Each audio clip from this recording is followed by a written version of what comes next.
dont j'ai besoin, Dieu me l'a donné. Je sais qui je suis, je sais qui je suis en Christ, ce que j'ai en Christ, où je suis en Christ.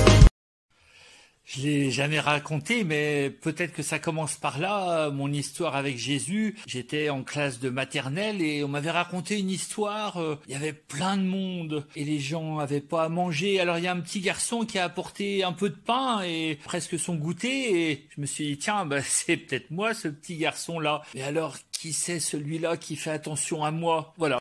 Quand j'ai eu envie d'être prêtre, c'est venu très tôt parce que j'ai rencontré des prêtres. Alors certains donnent pas vraiment envie de l'être, mais d'autres, je me suis dit ça vaut sans doute le coup de vivre ce qu'ils vivent. Ils ont l'air heureux, passionnés.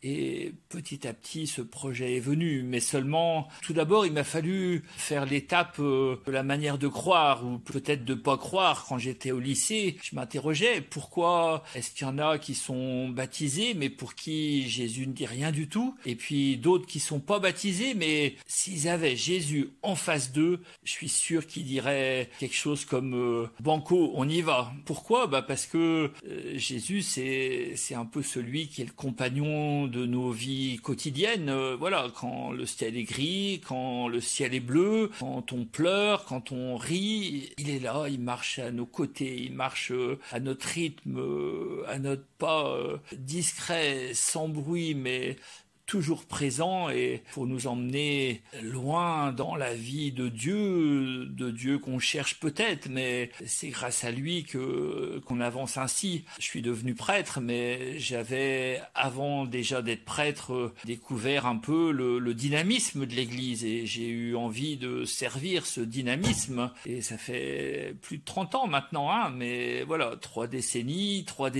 pour vivre moi-même le rythme quotidien de la vie de l'Église, des fêtes, des moments de deuil, des tristesses.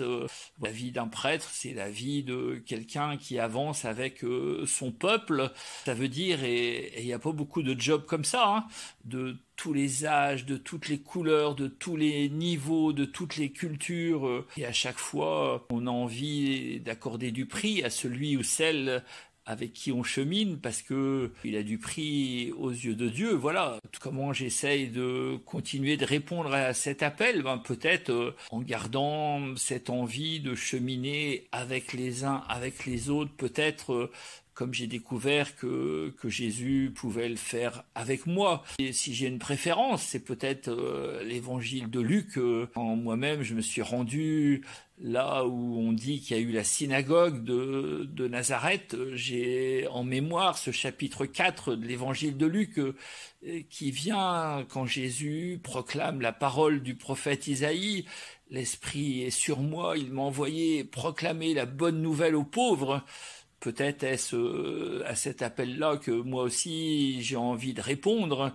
C'est au chapitre 24 de l'Évangile, bien sûr, qu'on trouve cette route d'Emmaüs passionnante, où il se passe plein de choses, et où, à un moment donné, quand il rompt le pain, les yeux s'ouvrent, le cœur est brûlant, et il est là, on le reconnaît. Peut-être qu'on ne le reconnaît pas tous les jours, peut-être qu'il est parfois absent, mais un jour, il peut être là, il peut être comme une lumière, et c'est ça sans doute qui me fait vibrer, oui, et vraiment vibrer pour que je vive à son rythme, à sa parole, et pour ainsi dire, à son cœur.